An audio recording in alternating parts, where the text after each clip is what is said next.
오늘 하나님 말씀은 출애굽기 3장 13절부터 22절까지입니다. 구약성경 85페이지부터 시작하겠습니다. 모세가 하나님께 아뢰되 내가 이스라엘 자손에게 가서 이르기를 너희의 조상의 하나님이 나를 너희에게 보내셨다 하면 그들이 내게 묻기를 그의 이름이 무엇이냐 하리니 내가 무엇이라고 그들에게 말하리이까. 하나님 모세에게 이르시되 나는 스스로 있는 자이니라. 또 이르시되 너는 이스라엘 자손에게 이같이 이르기를 스스로 있는 자가 나를 너희에게 보내셨다 하라. 하나님이 또 모세에게 이르되 너는 이스라엘 자손에게 이같이 이르기를 너희 조상의 하나님 여호와 곧 아브라함의 하나님 이삭의 하나님 야곱의 하나님께서 나를 너희에게 보내셨다 하라. 이는 나의 영원한 이름이요 대대로 기억할 나의 칭혼이라. 너는 가서 이스라엘의 장로들을 모으고 그들에게 이르기를 여호와 너희 조상의 하나님 곧 아브라함과 이삭과 야곱의 하나님이 내게 나타나 이르시되 내가 너희를 돌보아 너희가 애굽에서 당한 일을 확실히 보았노라. 내가 말하였거니와 내가 너희를 애굽의 고난 중에서 인도하여 내어 젖과 꿀이 흐르는 땅 곧 가나안 족속, 헷 족속, 아모리 족속, 브리스 족속, 히위 족속, 여부스 족속의 땅으로 올라가라 하리라 하셨다 하면 그들이 내 말을 들으리니 너는 그들의 장로들과 함께 애굽 왕에게 이르기를 히브리 사람들의 하나님 여호와께서 우리에게 임하셨은즉 우리가 우리 하나님 여호와께 제사를 드리려 하오니 사흘 길점 광야로 가도록 허락하소서 하라. 내가 아노니 강한 손으로 치기 전에 는 애굽의 왕이 너희가 가도록 허락하지 아니하다가 내가 내 손을 들어 애굽 중에 여러 가지 이적으로 그 나라를 친 후에야 그가 너희를 보내리라. 내가 애굽 사람으로 이 백성에게 은혜를 입히게 할지라. 너희가 나갈 때 빈손으로 가지 아니하리니 여인들은 모두 그 이웃 사람들과 및 자기 집에 거류하는 여인에게 은폐물과 금폐물과 의복을 구하여 너희의 자녀를 꾸미라. 너희는 애굽 사람들의 물품을 취하리라. 아멘. 우리가 오늘 22절까지 읽었지만 내용의 양이 좀 많아서 제가 15절까지 13절, 14절, 15절까지만 말씀을 나누려고 합니다. 어느 분이 길을 물었어요. 건국대학병원이 어딥니까? 라고 이제 물었어요. 그랬더니 한 분이 아주 친절하게 대답해 줍니다. 저기 200m쯤 앞으로 가면 그 사거리가 나오는데 사거리 오른쪽 구석에 24시 호프집이 있습니다. 거기에서 쭉 올라가면 사거리 끝에쯤 가면 그 오른쪽에 소주방과 대포집이 있습니다. 거기에서 다시 좌측으로 돌아서 언덕을 이렇게 살짝 넘어가면 단란주점 간판이 보입니다. 그 건너편이 건국대학 병원입니다. 그렇게 이야기했어요. 그 사람 누군지 아시겠죠? 예. 그 사람의 말과 행동, 생각이 그 사람의 수준입니다. 그러니까 술에 관한 한 그분에게 물어보면 이제 다 알게 될 겁니다. 근데 어느 분이 또 물어봤어요. 건대병원이 어딥니까? 그랬더니 한 분이 가르쳐 주는 거예요. 사거리 쭉 가다 보면 건너편에 다음 세대 교회가 있어요. 거기에서 쭉 올라가다 보면 사거리 맞은편에 화양 감리교회가 있는데 쉽게 알아볼 수 있습니다. 십자가가 크게 보입니다. 거기에서 다시 언덕을 살짝 넘어가면 대학교회가 있는데 그 대학교회는 앞이 건대병원입니다. 그분 누구시게요? 아마 권사님이나 안수 집사님이나 그런 분들일 거예요. 우리 안하성 집사님 같다면 뭐라고 이렇게 소개할까요? 저기 가다 보면 마포 갈비집이 있습니다. 씩 넘어가면 한우 소고기 뷔페집이 있어요. 그렇게 할지도 몰라요. 근데 어느 분은 이렇게 말할 수도 있어요. 저기 가면요 애완견집이 있어요. 거기 돌아가면 동물병원이 있는데요. 누구신지 아시겠죠? 그러니까 그 말하는 걸 들어보면 그 사람의 수준이에요. 그 사람의 수준. 우리가 성경을 많이 잘 아는 걸로 유장할 수도 있어요. 교회 열심히 다니면서 나를 포장할 수는 있어요. 그렇지만 그분의 말과 행동을 딱 보면 그게 수준이다 이 말이에요. 평소에 어떤 말하고 살고 어떤 행동을 하고 있는가, 그게 신앙의 수준이에요. 그러니까 모세의 수준은 어느 정도일까요? 자, 지난주에 모세에게 하나님이 찾아왔어요. 모세가 워낙 신경 안 쓰고 가니까 하나님께서 모세를 끌어들이기 위해서 이벤트를 준비하셨다고 했죠. 깜짝 쇼, 막 불이 훨훨훨 타는데 나무는 그대로 있어요. 저게 뭐지 하고 모세가 살금살금 오는데, 모세야, 모세가 얼마나 놀랐는지 바짝 엎드렸어요. 그런데 사람이 없어요. 동서남북에 보이는 사람이 없어요. 다시 조금 더 가니까 가까이 오지 마라, 신발 벗으라고. 그래. 너무 놀래가지고 얼굴까지 바짝 가리고 덜덜 떨고 있었어요. 그러면서 하나님이 말씀하시는 거예요. 너 지금까지 군자금 많이 주면 애굽하고 싸워서 히브리 사람 구해내려는 생각이 있었지? 너 슈퍼맨의 파워가 있었다면 한방 가서 애굽 왕 때리고 구원낼 수 있다고 생각했었지? 근데 너에게 진짜 필요한 것은 나야. 나. 알았어? 슈퍼맨의 파워가 필요한 게 아니고, 돈과 군자금과 군대가 필요한 게 아니고, 젊음의 혈기가 필요한 게 아니고, 너는 내가 필요해. 함께하는 나. 내가 너와 함께할 것이다. 그러니까 모세야 가자 그랬어요. 가자. 어디로요? 애굽으로. 자, 그러면 이제 아멘 하고 따라가야 되는데, 그때 모세가 무슨 말 하는지 딱 들어보면 모세의 수준이 나타나는 거예요. 아, 이게 모세의 수준이었구나. 오늘 그 이야기예요. 13절 한번 읽어봐요. 자, 시작.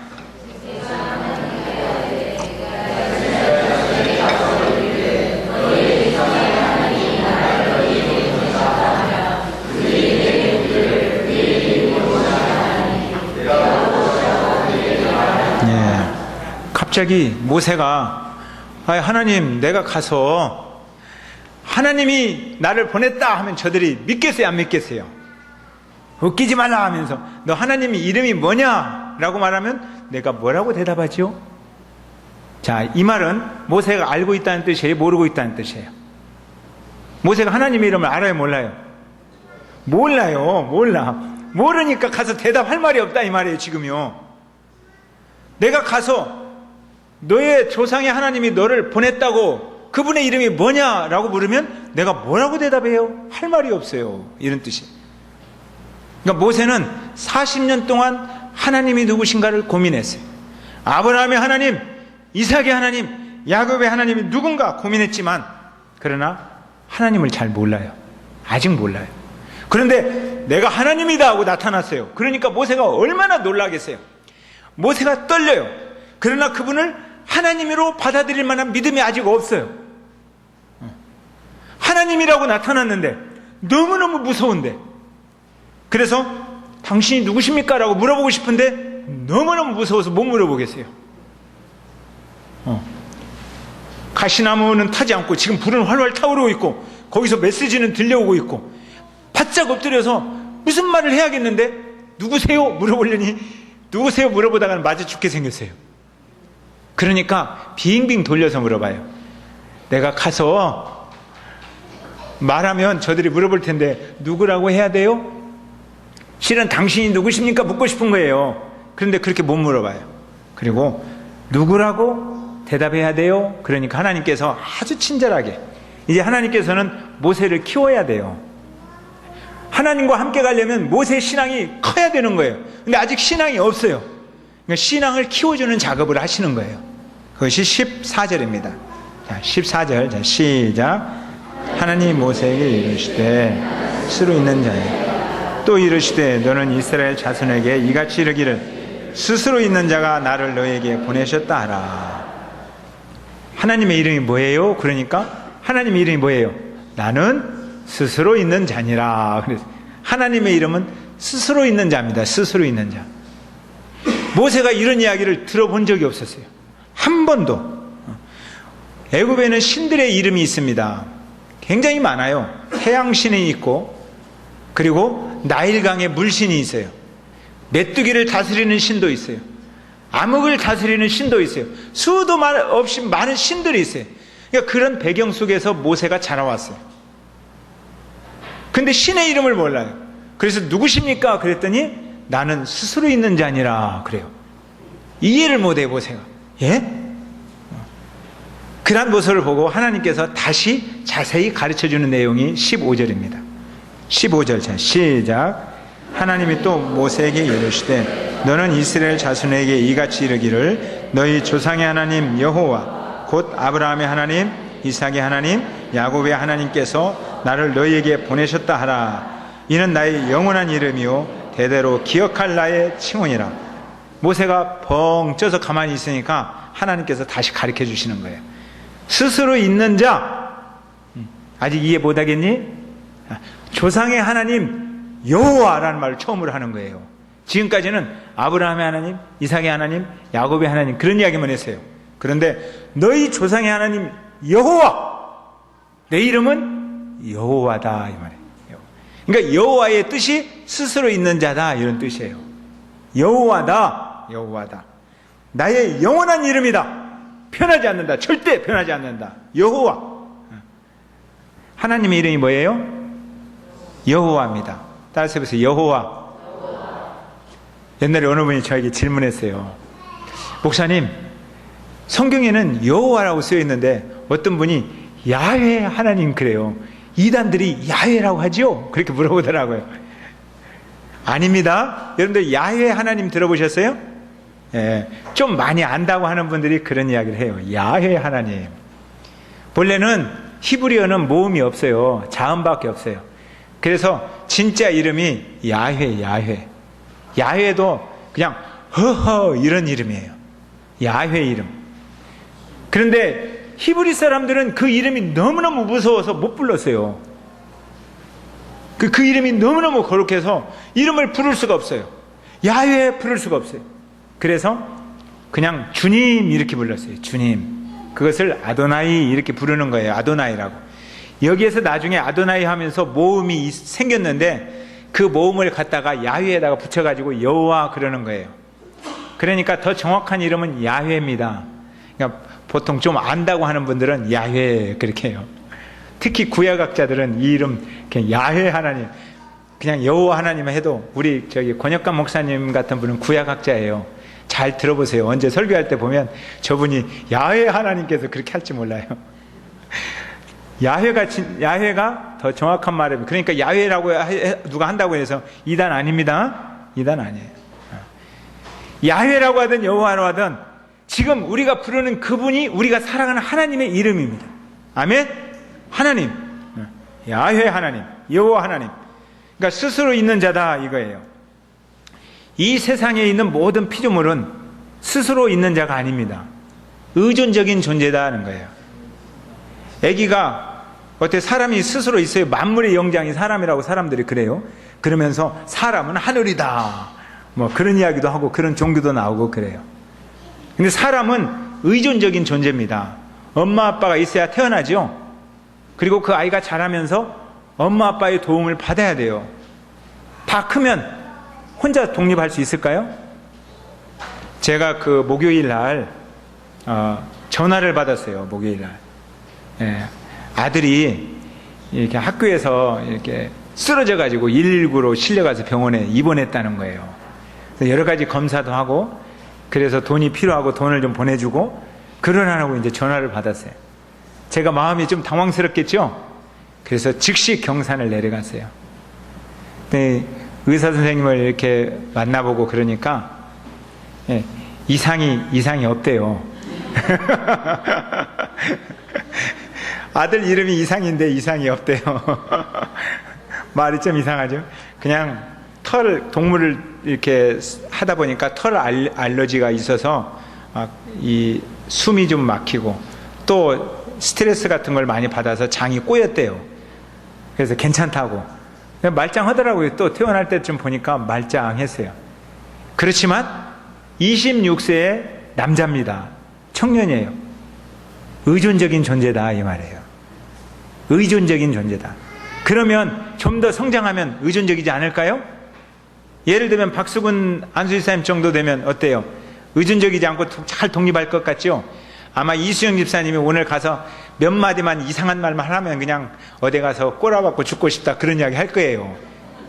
의존적인 존재다 이 말이에요. 그러면 93세가 넘으신 박연혁 권사님 의존적인 존재가 아닐까요? 의존적인 존재입니다. 그러니까 우주 안에 스스로 설 수 있는 존재는 없다. 다시 말하면 누군가를 의존해야 된다. 스스로 서기에는 능력이 부족하다 이런 뜻이에요.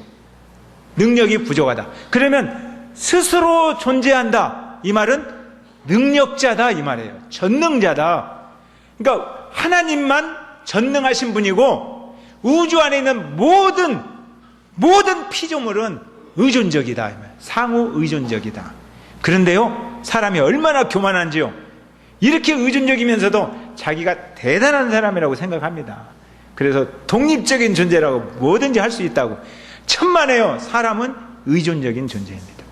하나님만 스스로 있는 자입니다. 아멘? 그러니까 모세가 그 이야기를 탁 들었을 때 전능자라는 거예요. 전능자. 당신 누구십니까? 나는 전능하신 하나님이다. 여호와다. 스스로 있다는 거예요. 모세 가슴이 얼마나 떨리겠어요. 여러 가지 신들은 자기가 알지만 스스로 있는 전능하신 하나님을 처음으로 만난 것입니다. 하나님을 만났어요. 이것을 신학적인 용어로 계시한다 이 말이에요. 그러니까 몰랐어요. 덮어져 있었잖아요. 신비에 덮여져 있어요. 그런데 뚜껑을 탁 열고 착 보여주는 거예요. 계시. 그러니까 모세가 여호와의 이름을 탁 알았어요. 그 순간 모세는 여호와의 사람이 되는 거예요. 그 전까지는 여호와의 사람이 아니에요. 그 이름을 알면 그 이름을 나타내는 사람이 되는 거예요. 여호와의 사람이 되니까 지금부터 모세는 어떻게 살겠어요? 여호와의 이름을 나타내는 사람이 되는 거예요. 그가 가서 여호와의 이름을 말하는 거예요. 그런데 구약에서는 모세에게 여호와의 이름을 말씀으로 나타내 주셨어요. 그런데 신약에서는 더 구체적으로 나타내 주셔요. 어떻게 나타내 주셨는지 아세요? 말씀이 육신이 되어 예수 그리스도로 나타나신 거예요. 그리고 얼마나 사랑하는지 그 사랑을 십자가를 통해서 구체적으로 보여주신 거예요. 이것을 계시. 그러니까 예수님은 그 계시의 중심에 계신 분이에요. 아멘? 그러니까 모세에게 내가 여호와다라고 하는 것은 계시가 조금 올라온 거예요. 중간봉. 아차산 올라가다 보면 이제 중간쯤 간 거예요. 최고봉에 가면 예수님이 계신 거예요. 아멘? 그래서 계시의 완성이에요. 모든 말씀의 완성이 예수 그리스도예요.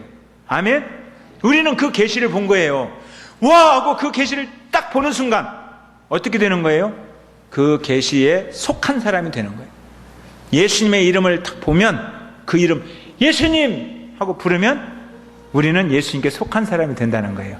그 노래 아세요? 예수 이름을 부르는 자는 구원을 얻으리로다. 이 노래 아시죠?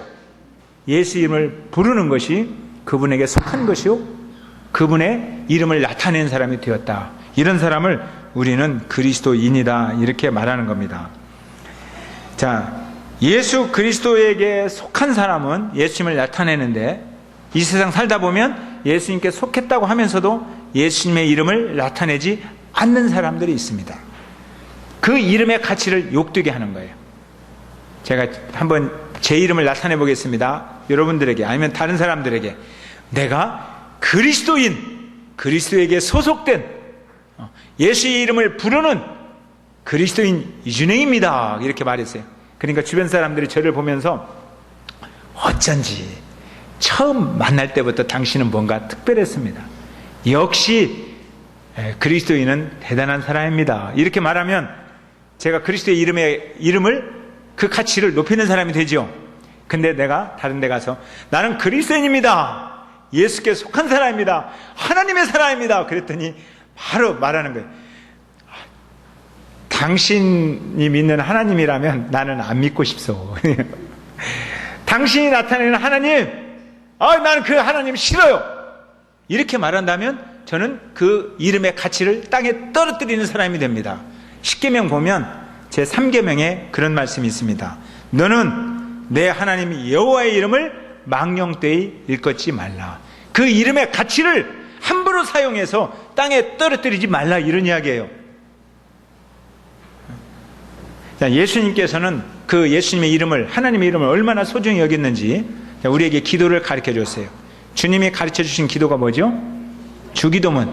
하늘에 계신 우리 아버지여, 그 이름이 거룩히 여김을 받으시오며 그랬어요. 그러니까 우리가 기도할 때 그렇게 기도하라는 거예요. 하나님, 하나님의 이름을 땅에 떨어뜨리지 아니하고 그 이름을 거룩히 여기는 인생이 되게 하여 주세요. 그렇게 기도하라는 거예요. 그리고 예수님께서 겟세마네 동산에서 기도하실 때가 있습니다.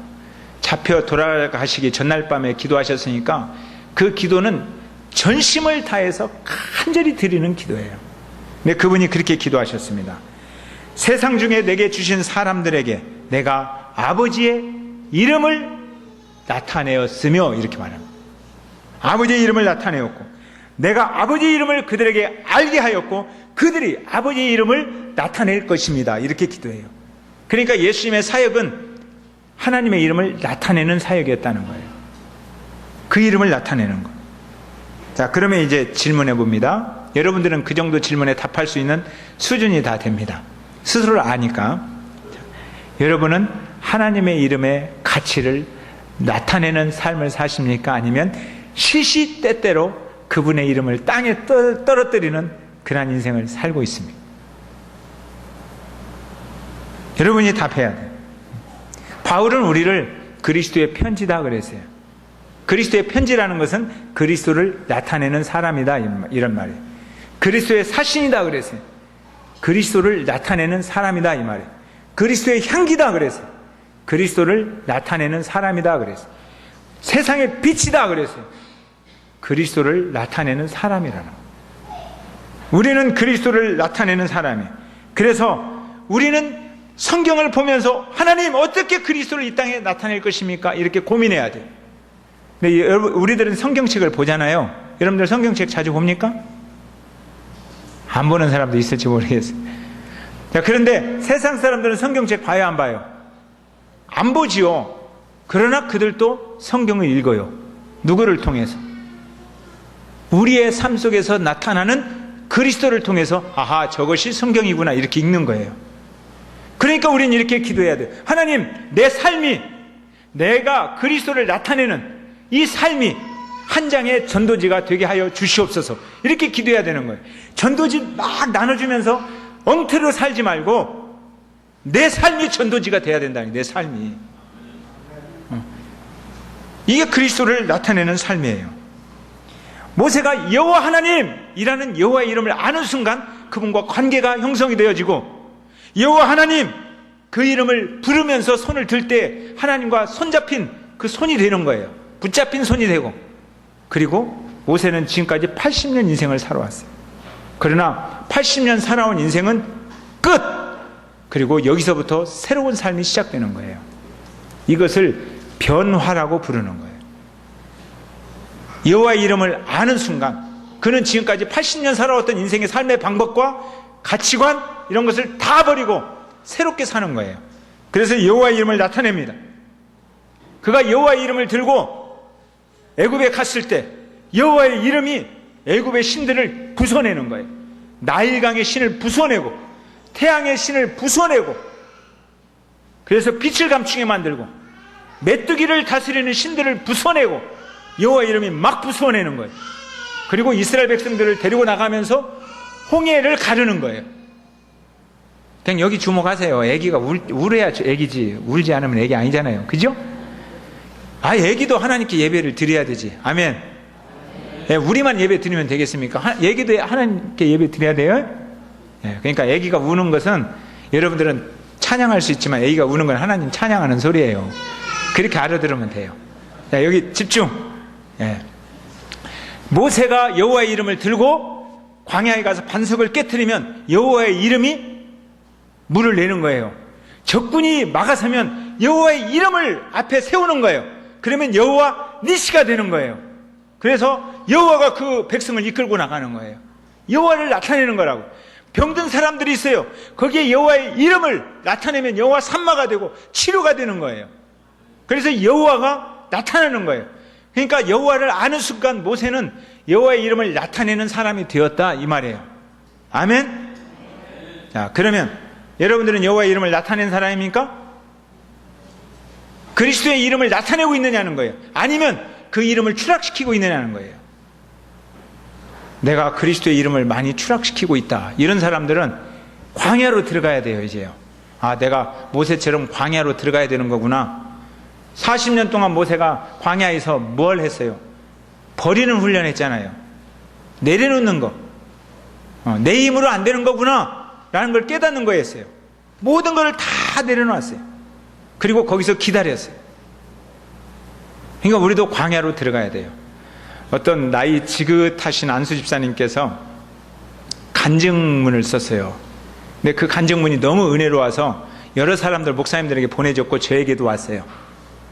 네, 나이 지긋하신 간증문, 안수 집사님이 쓰신 간증문, 아마 우리 안수 집사님이나 우리 권사님들도 이런 간증문 썼으면 좋겠어요. 제가 한번 읽어보겠습니다. 우리 주보에 제가 거기에 기록을 했어요. 나는 아직도 학교에 다니고 있습니다. 성적이 별로 좋지 못해서 입학한 지 오래됐지만 아직 졸업을 못하고 있는 형편입니다. 내가 다니고 있는 학교의 이름은 광야대학교입니다. 학과는 고생과입니다. 총장님이 하나님이신데 대충 넘어가시는 일이 절대로 없으신 분입니다. 그래서 컨닝하는 것도 불가능하고 시험을 볼 때에도 누군가의 도움을 받을 수가 없습니다. 교과목은 기다리는 훈련, 포기하는 훈련, 깨어지는 훈련, 내려놓는 훈련, 순종하는 훈련, 하나님만 바라보는 위로부터 내려주시는 능력으로만 살아가는 훈련입니다. 학비가 비싸냐고요? 네, 엄청 비싼 편입니다. 인생을 모두 걸어야 할 정도니까요. 때로는 목숨까지도 내어놓아야 하니 결코 싸다고 할 수 없습니다. 지금 내가 배우고 있는 교과목은 버리기입니다. 욕심을, 내 고집을, 내 생각도, 인간적인 모든 수단, 방법도 버려야 합니다. 그런데 나는 매일 낙제를 해서 이렇게 졸업을 하지 못하고 있습니다. 이번에는 반드시 졸업하리라 결심을 하고 도전해보고 있습니다. 고생과를 빨리 졸업하고 헌신과에 들어가서 새로운 삶을 살고 싶습니다. 하나님, 한눈만 살짝 감아주세요. 하나님 도와주세요. 이런 간증문을 썼어요. 여러분들은 어떤 간증을 하고 싶습니까? 우리는 그리스도를 나타내는 삶으로 부름을 받았습니다. 아멘? 우리는 그리스도를 나타내는 사람들입니다. 그리스도의 편지로, 그리스도의 사신으로, 그리스도의 향기로 그리스도를 나타내라고 부름을 받았어요. 그리스도를 나타내야지 않겠어요? 그러려면 그분의 이름을 부르어야 되는 거예요. 여호와여, 여호와여. 내가 다 표현할 수 없지만. 왜 표현 못해요? 자존심이 강해서 표현 못하잖아요. 여러분들 자존심이 좀 있고 열등감이 있고 그래서 표현 못해요. 그렇지만 다 표현 못해도 내가 표현하겠습니다. 내가 다 고백할 수 없지만 주님의 사랑이 너무너무 밀려오는 걸 다 고백할 수 없지만 고백하면서 그리스도를 나타내겠습니다. 내가 주님을 100% 그대로 닮을 수는 없지만 그러나 주님의 성령 충만하신 성품을 닮아가서 사랑하고 이해하고 안아주고 그렇게 닮아가는 그런 삶을 살고 싶습니다. 아멘? 주님이 어린아이 오니까 뭐라고 그랬어요? 제자들이 야 말씀 듣는데 방해되니까 어린아이 밖으로 나가라 그랬잖아요. 그러니까 주님이 뭐라고 하셨어요? 어린아이가 내게 오는 것을 금하지 말라. 그리고 그 어린아이를 안아줬잖아요. 주님을 여러분들이 닮았으면 아까 아기가 울었으면 여러분들 끝나고 다 가서 그 아기 안아주세요. 아멘 안 하는 것 봐요. 주님 닮으라니까. 안아주세요. 안아주고 격려해주고 아 맞아 내가 너같이 겸손해야 하늘나라 갈 수가 있어. 이렇게 겸손하게 주님을 닮아가며 주님을 나타내는 여러분 되시기 바랍니다. 아멘. 찬양합시다.